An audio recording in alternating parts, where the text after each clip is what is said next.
Welcome to Rework, a podcast by 37 Signals about the better way to work and run your business. I'm your host, Kimberly Rhodes, and I'm joined by the co-founders of 37 Signals, Jason Fried and David Heinemeier Hansson.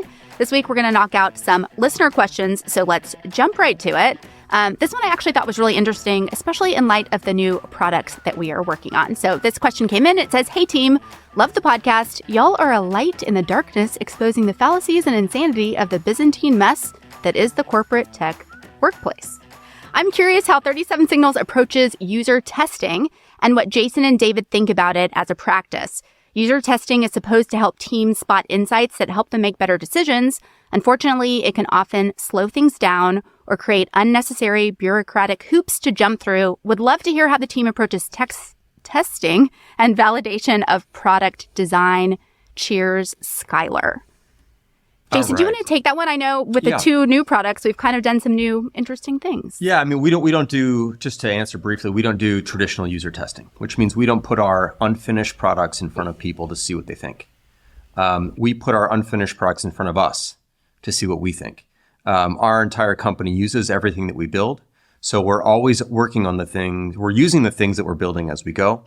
And that's our primary method. Now, prior to public launch, we sometimes have a small collection of people who have access first just to spot any major problems, but we don't tell them to look for things. So we're not saying, what do you think of this feature? What do you think of that feature? Does this work? Does that? We just say, here it is.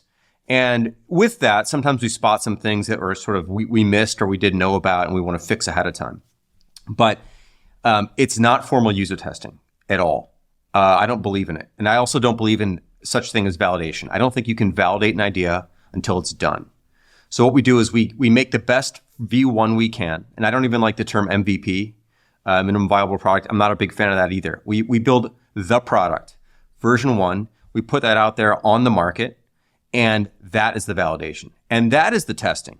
Again, some people have it ahead of time, but really when it hits the market, that's the only real moment you really have to really learn anything I think really important.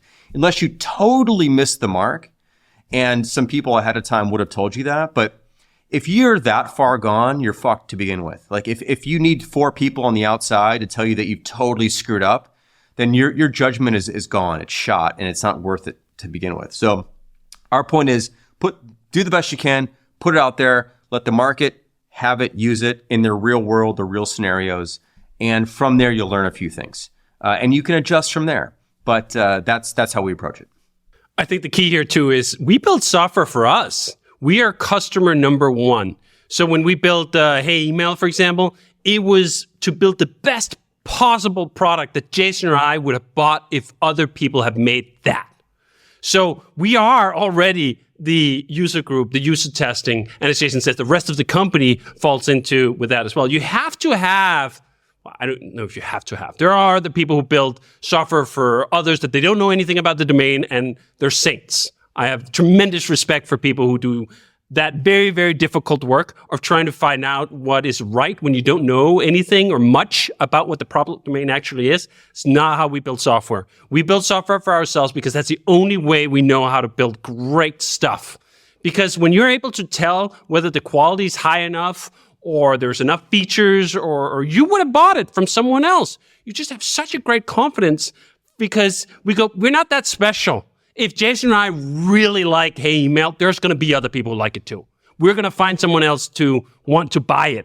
We're not that unique. So building for us first and foremost with V1 ensures that you have at least some version of a product that someone would love. We don't put stuff out there that people would go like, meh. It's got to be good enough that I would buy it. I have to want to get my own credit card out. We actually had that test from the very beginning. Would I get my own credit card out? And we had a version of Campfire, an early chat program we built that was built around sort of you pay once to use it, and it failed the test. It failed would I actually get my credit card out for this? And no, we ended up thinking we wouldn't, so we redesigned it. And I think you get just a tremendous amount of clarity when you first design for yourself, you first design for would I buy this from other people, and then, as Jason says, you put it out there. The validation is strangers who you do not know, who you did not pay, who give their unvarnished opinion through the wonders that is the free market. Are they actually paying? That's really the kindest thing anyone can ever say about the products that we put out is, I'm paying, I'm buying. Okay, well, let's go to question number 2. It's a voicemail. Hey, y'all, this is Mark from North Carolina. Love the podcast. And I just wanted to comment on the fact that David said the obstacle is the way, not one, but 2 times in the episode on speaking publicly. Would love to hear a future episode on how Stoic philosophy has impacted your business philosophy. Thanks, and keep up the good work, guys. David, do you want to just take that Stoic philosophy, how it has affected the business? So Stoicism for me has been a mental operating system that I can use to process all the impressions we get from the world, from the market, from customers, from employees, from Jason, from myself. What do you do with all these inputs and impressions that the world thrust at you? Prior to Stoicism, I'd say I was more liable to fly off a handle in reaction to some of these things, to not really process so much as just react. And what I found in Stoicism was essentially a fairly well debugged mental operating system that allows for a much calmer and efficient running of my brain.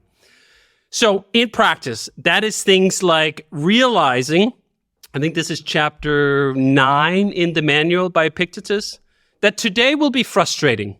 He uses the example of the public pool.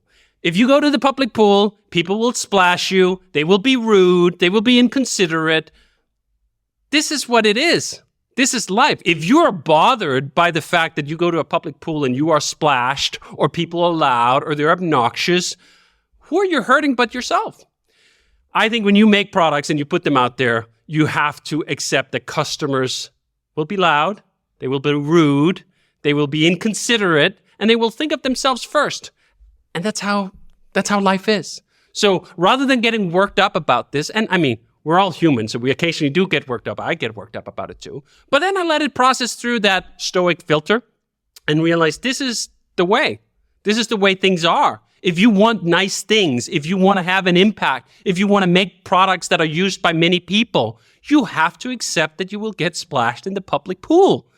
So to me, that's one of the examples that's really helped me. The other one that's helped me a lot is negative visualization, which is a preparation technique for stormy weather. Right from the beginning of when I learned about Stoicism, and even before that, I had a beta version, a poorly debugged version of the same technique in my head. I started envisioning all the bad things that could happen to the business, or to a product, or a product launch, or something else that we put out there. Do you know what? People can hate this. We can go out of business. Something bad can happen to the business that puts us on a poor trajectory, or we can simply hit a long slope. These are all part of the human product company experience, and I should be ready. And I will be ready if I prepare myself mentally by thinking through all of those things and preparing a response of sorts. If we take the most basic example, we're going to go out of business, right? Something happens, either it's a catastrophe or it's just a slow death. Things change, markets change, product change, customer sentiments change all the time. Good companies go out of business almost by default.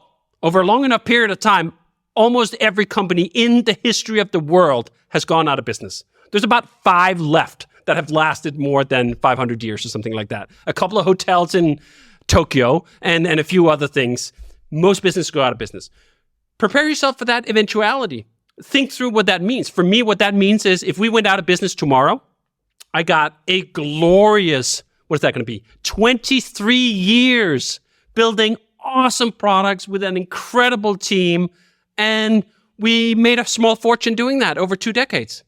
How can you look back upon that with anything else but gratitude and appreciation for the wonders of the world? Now, that's one path, right? Gratitude and appreciation. The other path would be like, this is the worst thing that ever happened to me. I'm destroyed. Like, my life is over. I'm out of business. So Stoicism has a bunch of these techniques to prepare yourself for the eventualities of life and business. And I have found it has been just absolutely amazing to see the wisdom of an emperor of the Roman Empire from 2.5 1,000 years ago, record with such accuracy the trials and tribulations that a executive at a software company in 2024 will go through. It is truly incredible how the wisdom of the human condition is so stable that it can travel 2,000 years and still be incredibly relevant. So I think everyone should have a mental operating system.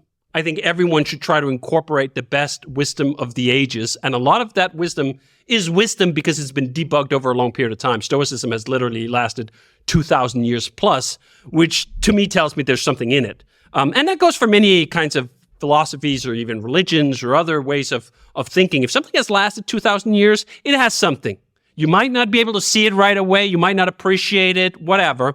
There's something there that allowed it to survive. Most ideas, most business books, for example, that were published last year, in 5 years, you're never going to hear about them again. They're just going to be irrelevant. So this standing the test of time thing is a really good way to filter quality wisdom through the sieve of your impression. So I would recommend people start with the Espresso of Stoicism, which is the manual by Epictetus. You can read it in 45 minutes. I have never in my life discovered more wisdom in a slimmer tone, and there's nothing even close. Nothing even close. I read the manual at least twice a year and have for many years now.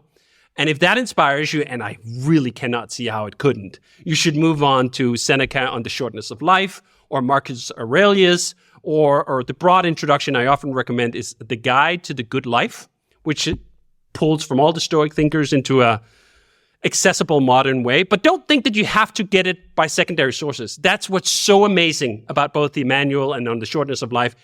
These are books translated straight from the original text 2,000 years ago, and they're so approachable.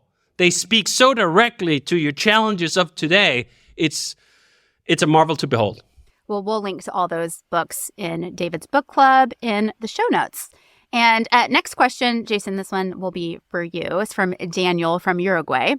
First of all, thank you for making this podcast. I really appreciate how you share your approach on running a business and building products. I've listened to a lot of your podcasts and read a fair amount of your blogs too. And there are some questions that continuously come to mind when you talk about profits. Do you have the goal of increasing the profits of 37 Signals year over year? And do you set yearly cost budgets for 37 Signals based on that assumption? So we don't have targets other than let's be profitable. It'd be nice to be more profitable, but if we're less profitable and still profitable, that's fine too. I mean, it can't slide down a slope for 20 years to the point where you're no longer profitable. But as long as we have a profitable year, I'm pretty happy with that. We don't have specific cost budgets for things.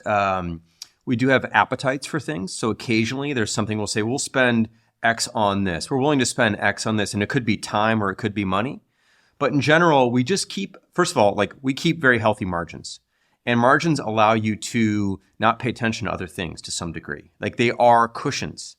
And I've always preferred to run a business that way, where we don't have to be afraid of every little dollar that's spent and every little dollar that's saved, because we know we have some cushion. Now, you can't get lazy, and that can make you lazy. But as long as you have the discipline still to say, we don't like to waste.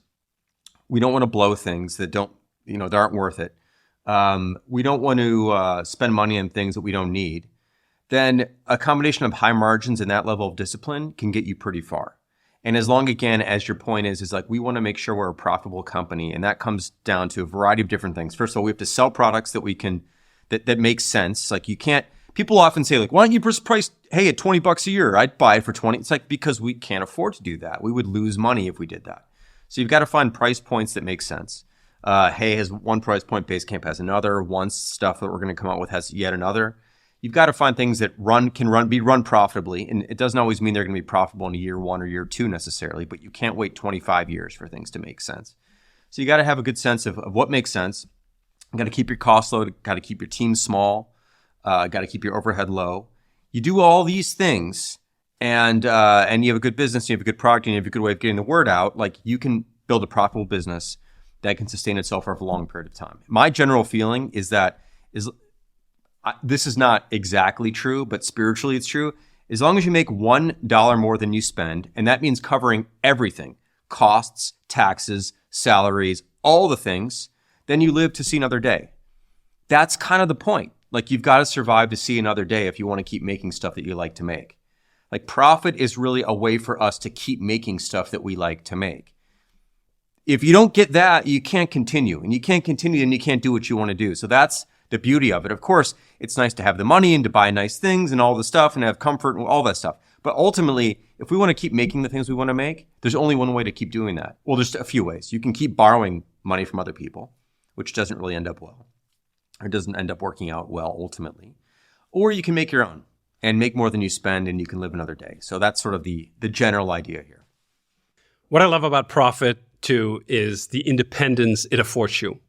When you're not taking other people's money, either borrowing it or through equity sales, you get to do what you want to do. As Jason says, you get to live another day, and that extra day you live, you get to choose what you do. You get to choose what you spend attention on, what new products you make, how you go about your business. We just had this huge fight again with Apple, which is the kind of things that very few boards or backers or investors would give you permission to do. We get to do things that we feel are right, either with the product or our principles, because we are profitable, because that profitability pays for the independence. And that is just such a crucial point that I think a lot of entrepreneurs miss when they think, oh, I can raise some money, I can take some money. Yeah, but there's always strings attached. There is no free money. Well, the money was technically free in terms of interest rates 5 minutes ago, but yeah, okay. Blink twice, and now it's at 5%, and it's a completely different ball of wax. And a lot of companies and entrepreneurs who thought the money was free have learned within the last 18 months that that can change incredibly quickly. So those interest rates change. What does that do to us? Nothing, really.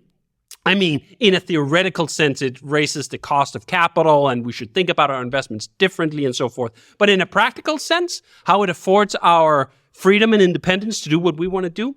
Not really. I will say, though, that when it comes to cost, to me, it's an aesthetic thing. A company that is flappy, floppy, and out of shape when it comes to cost control is, to me, an ugly company. There is something ugly about waste, about spending on things that doesn't give a proportionate return, that to me is just as offensive to the eye as excess code, as bells and whistles on a design that you haven't shaved down. I have an extreme aesthetic attraction to a company and business models that are simple, that are profitable, and that are rounded in such a way that there's not all this gunk on them. I'm just allergic to the gunk that most businesses will accumulate over a long enough period of time, because as Jason says, once you're profitable, if you don't have the discipline, if you don't have the allegiance to the aesthetic of a well-run business, you can get sloppy and you can get gunky and you can get a little flappy. No, that's not the business we're going to run. However that pays out at the end of the day in terms of money, it's not about targets. It's not about ratios per se. It's about making beautiful businesses. Okay, Jason, you mentioned staying profitable by keeping your team small, which is a perfect transition to this next question, which is, how do you know when, as a company, you're financially able to hire more people? I'm a developer, and during my career, I've seen a lot of startups, which were not heavily backed by investors, just failing to keep the pace of their profits. And this led to having to cut their expenses, which in the majority of the cases meant cutting the teams. This year in particular, I saw a lot more of those cases. So if you're a founder and your company has started to make some good profits, and also you have a lot of stuff to do, is it wise to just jump to hire more people using those profits, or the majority of them? How did you do it at 37 Signals? One person at a time. How do you know? Well, you know if you can afford them or you can't. And if you can't, then you don't. I mean, it really is as simple as that. You do not go into debt to hire somebody. You figure out how to do more with fewer people, or you figure out how to do less with who you have. You figure out what's the better thing to do. You figure out how to be more efficient. That's what you do until you can afford to buy the next person. I mean, that's the wrong way of buying a person, but you know what I mean? Like, until you hire another person, right? So that's the best. That's the only way. I mean, yes, I shouldn't say it's the only way. Yes, you can take a risk. Yes, you can go into the hole, and yes, you can come out ahead. Of course, that can happen. but the odds are against you, and the pressure then is on, and expectations are on, and all this stuff pushes down on you and makes you nervous in a way that I don't think really benefits the product and benefits your clear thinking. A lot of companies that get stuck in a hard spot, they're not really usually innovating their way out of it. They're freaking their way out of it, and they often don't get out of it. So yeah, a little bit of pressure is good, obviously. A little bit of that, but the wrong kind of pressure is not, and you got to find the right kind of pressure. So I'd rather say, let's say you have an extra $85,000 in profit this year, and you can hire someone for 80. Maybe it's worth it at that point. That's a good amount of pressure. You're basically now break even. Okay, you don't want to stay there. You want to be able to make some more money so you can do more things. But maybe that's worth it. But I would not go in the hole to bring someone else on. It's just not worth it. You're much better off practicing ways to get more out of who you have. Or again, cutting back scope. There's a lot of things that we all think we need to be doing that you probably don't need to do. God, if we only had that one person, we could build these 7 more things. What if we just built 3 more things really well? Maybe those are the things that really mattered. I mean, again, I'm simplifying here because there's no other way to answer this question. But that's how I would approach it. Don't put yourself at risk. Don't put yourself in the hole. Take a risk. Don't put yourself at risk. One of the ways we've been thinking about this historically has been hire when it hurts. And defining that hurt is usually the business is ahead of where you are. You're not imagining that like we're going to need this in 6 months and then it would be great to have him, so we should hire now. No. The business is ahead of you. You have more business, more customers, more revenue, and now it hurts. You don't have enough people to keep up with all these customers that you have. That's the time to hire. And that always brings you into sort of this lag that the business will be ahead of you by the time you start hiring. Because if the business is not ahead of you and it already hurts, the business is broken. Like there's something wrong with the unit economics. If you need more expenses than what you can actually bring in and it hurts at that point, you actually have to fix something fundamentally with the gears of the business before you proceed. And this is what occasionally happens with entrepreneurs who've raised a lot of money, that they can run ahead of their business where they don't fix the fundamentals. They don't make sure that the unit economics are actually right. They don't make sure that they can make it up on volume. If you're spending $2 to make $1, it doesn't matter how many customers you bring in, you're going to be forever in the hole. Now, there are tipping points and there are fixed costs versus variable costs, and there's all sorts of analysis that you can make. But at the end of the day, make sure you hire when it hurts. Not in anticipation of the hurt, but once it's actually arrived. Okay, well, with that, we're going to wrap it up. Rework is a production of 37 Signals. You can find show notes and transcripts on our website at 37signals.com/podcast. Video episodes are on YouTube and Twitter. And if you have a question for Jason or David, we love to answer them. We love these question podcasts occasionally. So send us your questions. You can do that by sending us a voicemail at 708-628-7850. You can also text that number or email us at rework@37signals.com.